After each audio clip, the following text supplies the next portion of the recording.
வெற்றியாளர்களின் சுடர் இன்றைய தினம் குருநாகல் நகரை சென்றடைந்தது. பருத்தித்துறையில் கடந்த வாரம் ஆரம்பமான இந்த பயணம் 7வது நாளாக இன்றும் முன்னெடுக்கப்பட்டது.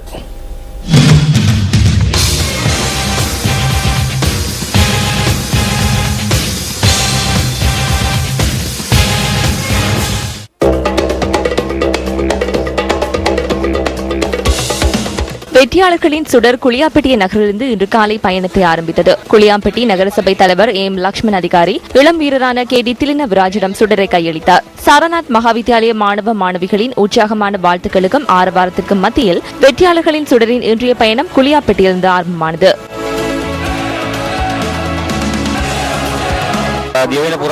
நாடளாவிய ரீதியில் உள்ள விளையாட்டு வீரர்களின் திறமைகளை அபிவிருத்தி செய்து கொள்வதற்காக இளைஞர் சேவைகள் மன்றத்துடன் இணைந்து MTV MBC ஊடக வலையமைப்பு மேற்கொள்ளும் இந்த திட்டத்தை வரவேற்க வேண்டும் என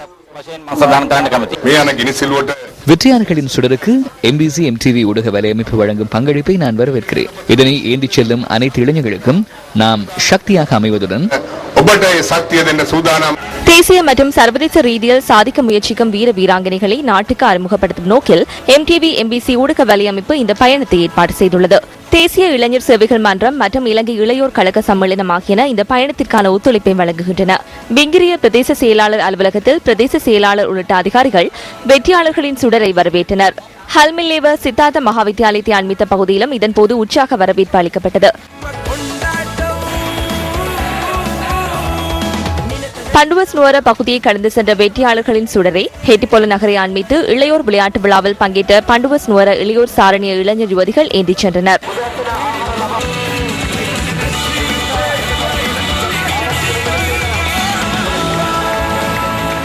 வாரியபொல சுமங்கல மத்திய மகாவித்யாலயத்துக்கு அருகாமையில் வெற்றியாளர்களின் சுடர் உவகையுடன் வரவேற்கப்பட்ட காட்சியே இது.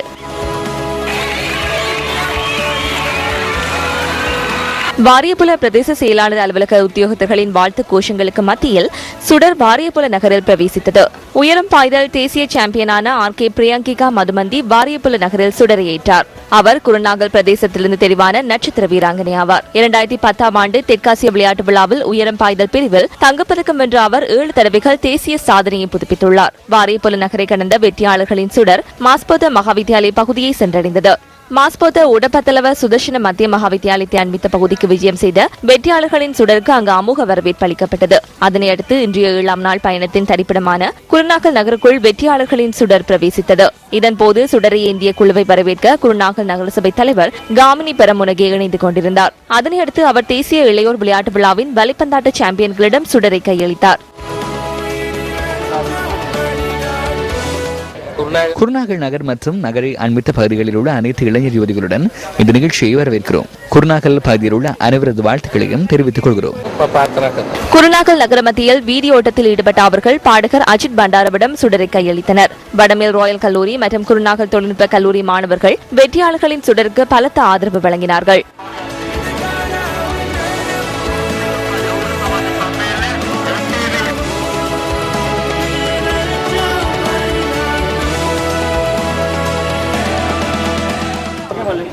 வெற்றியாளர்களின் சுடர் 7வது நாள் பயணமானது இன்று காலை குளியாப்பட்டி நகரில் ஆரம்பித்து தற்பொழுது குருநாகல் நகரை வந்தடைந்திருக்கிறது. அதேவேளை வெற்றியாளர்களின் சுடர் 8வது நாள் பயணமானது நாளை குருநாகல் நகரில் ஆரம்பித்து தமிழை நோக்கி பயணிக்க இருக்கிறது. நியூஸ் பஸ் செய்திகளுக்காக குருநாகல் நகரிலிருந்து ஜெயசாசன் ஜீவா. வெற்றியாளர்களின் சுடரின் பயணம் தொடர்பான மேலும் பல தகவல்களை அறிந்து கொள்வதற்கு எமது இணையதளத்திற்குள் பிரவேசியுங்கள். www.newsfirst.lk என்ற எமது இணையதளத்திற்குள் பிரவேசியுங்கள். தம்புலை ரஜமஹா பிகாரைக்கு சொந்தமான காணிகளுக்கு போலி உறுதி பத்திரங்களை தயாரிக்கும் திட்டம் ஒன்று செயற்படுத்தப்பட்டுள்ளதாக சியம்படத்தின் ராங்கிரி தம்புலை பிரிவின் மகாநாயக்கர் இனாமலுவே ஸ்ரீ சுமங்கல தேரர் தெரிவித்துள்ளார். இன்று நடைபெற்ற ஊடகவியலாளர் சந்திப்பு ஒன்றில் தேரர் இதனை கோரியுள்ளார். මේ වංචනික පුද්ගලයන්ට හසුවන්නට එපායයි මම ජනතාවගේ කාරුණිකව ඉල්ලා සිටිනවා.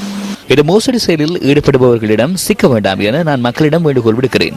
தம்புள்ள புனித பூமி அபிவிருத்தி திட்டத்தை கண்டலம சந்தையுடன் நிறுத்துமாறு இந்த அரசாங்கத்தின் அமைச்சரான சனக பண்டார தின்னகோன் கடந்த ஜூன் மாதம் 6ஆம் தேதி நகர அபிவிருத்தி மற்றும் பாதுகாப்பு அமைச்சின் செயலாளர் கோட்டாபய ராஜபக்சவுக்கு அனுப்பிய கடிதத்தின் மூலம் வேண்டுகோள் விடுத்துள்ளார். இதற்கமைய புனித பூமியை குறைக்கும் செயற்பாட்டுடன் யார் தொடர்புபட்டுள்ளார்கள் என்பது உறுதியாகிறது. இந்த விடயத்தில் தலையீடு செய்ய வேண்டாம் என அமைச்சரிடம் வினயமாக கேட்டுக்கொள்கிறோம். பௌத்தர்களின் உரிமை தொடர்பான விடயத்தை நாம் அரசாங்கத்துடன் தீர்த்துக் கொள்கிறோம்.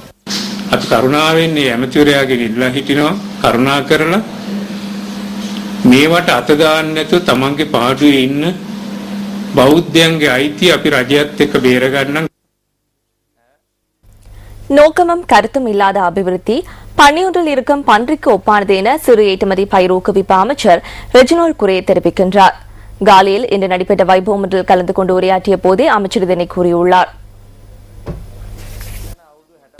சிறு ஏற்றுமதி பயிர் ஊக்குவிப்பு திட்டம் காலி அக்மிமன பகுதியில் இன்று முன்னெடுக்கப்பட்டது. මුල් දවස්වල කතා කරුවේ විශ්ව ගම්මානය ගෝලීයකරණය. உலகமயமாதல் தொடர்பிலேயே ஆரம்பத்தில் கதைத்தனர். அனைவரும் வாழ்வது ஒரே கிராமத்தில் என்பதே அதன் பொருளாகும். 5 கண்டங்களும் 7 சமுத்திரங்களால் பிரிந்திருந்தாலும் நாம் அனைவரும் ஒரே கிராமத்தை சேர்ந்த மக்கள் என கூறினர். இது குறித்து ஆராய்ந்தால் நியூயார்க், வாஷிங்டன் போன்ற சுவர்க்க லோகங்களும் நரகங்களை போன்ற பின்தங்கிய கிராமங்களும் இன்றும் காணப்படுகின்றன. இன்று நமது நாட்டை நாம் ஆசியாவின் அதிசயம் என்று கூறினாலும் அபிவிருத்தி என்ற சூரியனின் ஒளியை காணாத பின்தங்கிய கிராமங்கள் உள்ளன.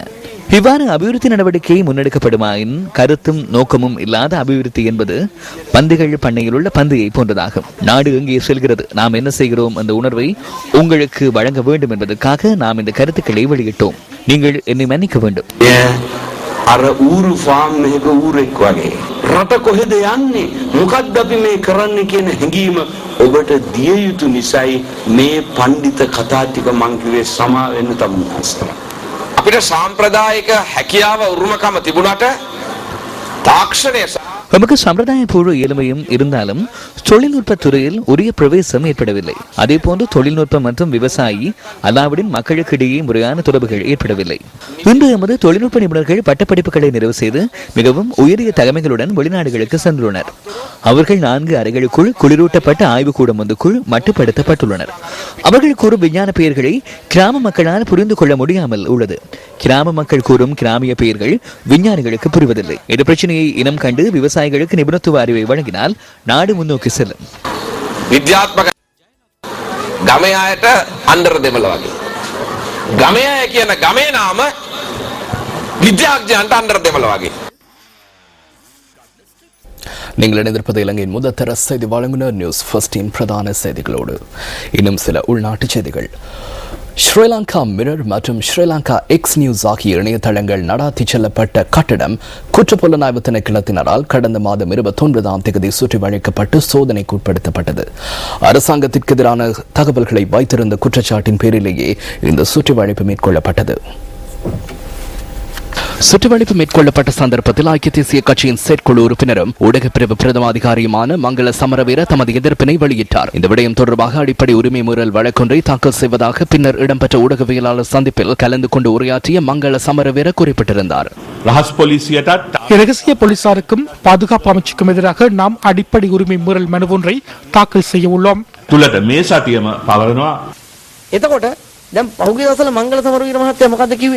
சர்வதேசத்திற்கு முன்பாக இந்த பிரச்சனையை கொண்டு செல்ல உள்ளதாகவும் மனித உரிமை மீறல் வழக்கை தாக்கல் செய்ய உள்ளதாகவும் சட்ட நடவடிக்கைகளை எடுக்க உள்ளதாகவும் கடந்த காலங்களில் மங்கள சமரவீர தெரிவித்திருந்தார். அவ்வாறான நடவடிக்கைகளை எடுப்பதாக கூறிய அவர் தற்போது எங்கு சென்றுள்ளார்? வெட்கமில்லாமல் அலரி மாளிகைக்கு சென்றுள்ளார். அங்கு சென்று உணவருந்திவிட்டு முழந்தாளிட்டுள்ளார். சுவைப்பதையே நோக்காக கொண்டுள்ளார். மிக மோசமான அரசியல்வாதிகளினாலேயே ஐக்கிய தேசிய கட்சி இன்று இந்த நிலையை எட்டியுள்ளது. அன்று சந்திரிகா குமாரதுங்கவின் காலடிக்கு சென்று சந்திரிகா குமாரதுங்கவுடன் இணைந்து ஐக்கிய தேசிய கட்சியை இல்லாது செய்த இந்த துரோகிகள் இன்று ஐக்கிய தேசிய கட்சிக்குள் வந்து கட்சிக்குள் இவ்வாறான போலி இணையதளங்களை நடத்தி சென்று கட்சியை அழிக்கின்றனர். அது மாத்திரமன்றி அலரி மாளிகைக்கு சென்று கால்களை சுவைக்கும் நிலை இன்று ஏற்பட்டுள்ளது. இந்த விடயம் தொடர்பில் நாம் கவலை அடைகின்றோம்.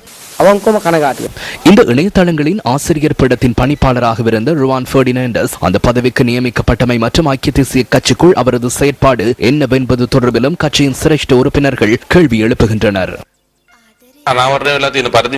நாம் அறிந்த வரையில் இந்த 2 இணையதளங்களை நடத்தி சென்றவர் ஐக்கிய தேசிய கட்சியின் உறுப்பினரா என்பதில் கேள்வி எழுந்துள்ளது. அதேபோன்று அவர் செயற்குழுவில் உறுப்புரிமை பெறாதவர் அல்லது தலைமையகத்தில் பதவியை வகிக்கும் நபர் அல்ல. அதேபோன்று இந்த 2 இணையதளங்களும் எமது கட்சியின் தலைமையகத்தினால் நடத்தி செல்லப்பட்ட இணையதளங்கள் அல்ல. அவ்வாறாயின் சேறு பூசும் நடவடிக்கைகளுக்காகவும் நட்பெயருக்கு களங்கம் ஏற்படுத்தும் நோக்கத்துடனும் ஒவ்வொரு இடங்களிலும் நடத்தி செல்லப்பட்ட இணையதளங்களுக்கு இவ்வாறான நிலை ஏற்படும் என்பதை எம்மால் ஊகித்துக் கொள்ள முடிகின்றது.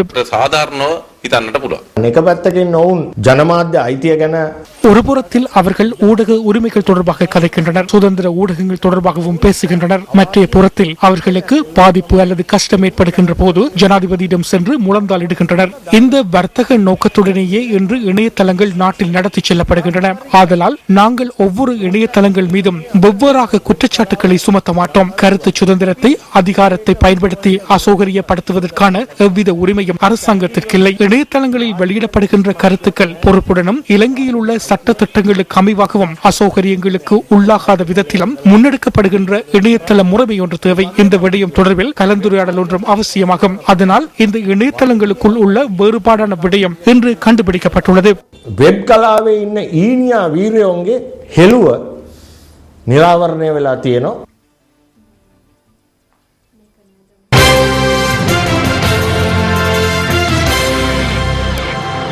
மனிதனின் நோய்களை தீர்க்கும் மருத்துவ குணம் கொண்டவையாக மூலிகைகள் விளங்குகின்றன. அரிதான மூலிகைகளை வளர்ப்பதனூடாக நாளைய சந்ததியின் ஆரோக்கியத்தையும் எம்மால் உறுதிப்படுத்த முடியும். மட்டக்களப்பு மாவட்டத்தின் மகளூர் முனை 110B மண்டபத்தடி ஆலய வீதியில் உள்ள வீட்டு தோட்டமே இது. அரிதான 83 வகையான மூலிகைகள் இங்கு வளர்க்கப்படுகின்றமை இந்த வீட்டு தோட்டத்தின் சிறப்பம்சமாகும். எதிர்காலத்தில் மேலும் பல மூலிகை இனங்களை இந்த தோட்டத்தில் வளர்க்க முடியும் என்பதே இந்த மூலிகை தோட்டத்தின் உரிமையாளரின் எதிர்பார்ப்பாகும். மருத்துவ குணம் நிறைந்த இந்த மூலிகை செடிகளை ஆர்வத்துடன் வளர்க்கும் இவ்வாறானவர்களின் முயற்சி போற்றத்தக்கதே.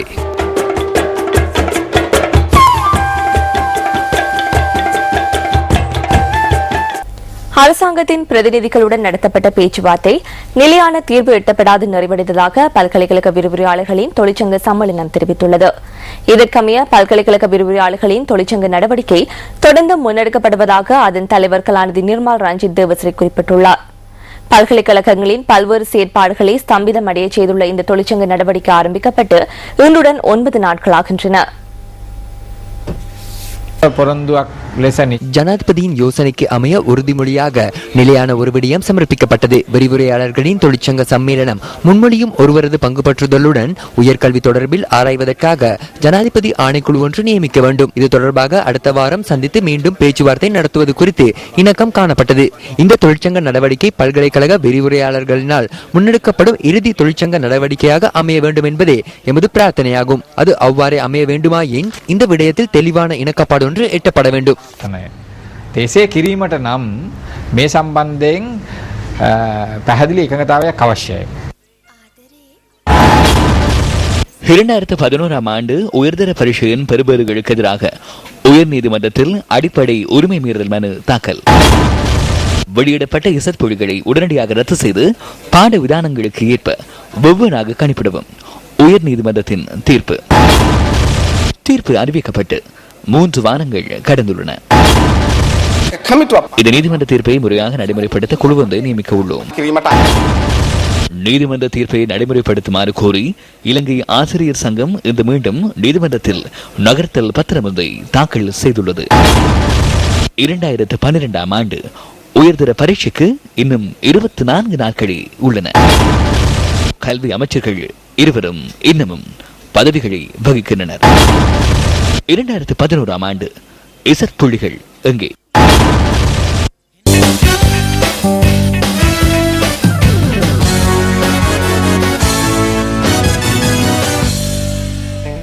முன்னாள் நட்சத்திர சுழல்பந்து வீச்சாளரான முத்தையா முரளிதரன் ஆஸ்திரேலியாவில் நடைபெறவுள்ள பிக் பேஷ் 2020 கிரிக்கெட் தொடரில் பங்கேற்க உள்ளார்.